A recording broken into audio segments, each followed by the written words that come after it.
Un député, il y a une dizaine de jours.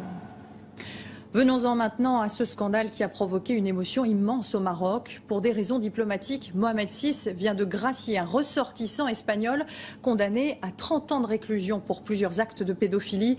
Devant l'ampleur des manifestations, le roi vient d'annoncer l'ouverture d'une enquête. Il dit ne jamais avoir été informé de la gravité des crimes. Le point avec Benoît Cristal. Plusieurs centaines de manifestants sous les portes du Parlement marocain.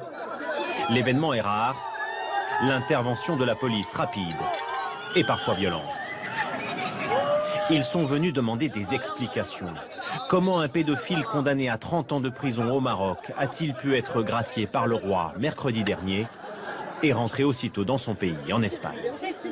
L'État n'a aucune explication valable, admissible au fait d'avoir libéré un pédophile contre toute logique. Galvan Binia, 64 ans, est surnommé le violeur de Kénitra.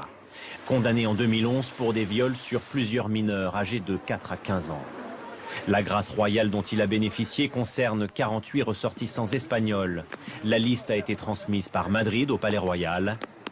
Dans un communiqué diffusé hier soir, le roi Mohamed VI évoque une négligence administrative et promet des sanctions.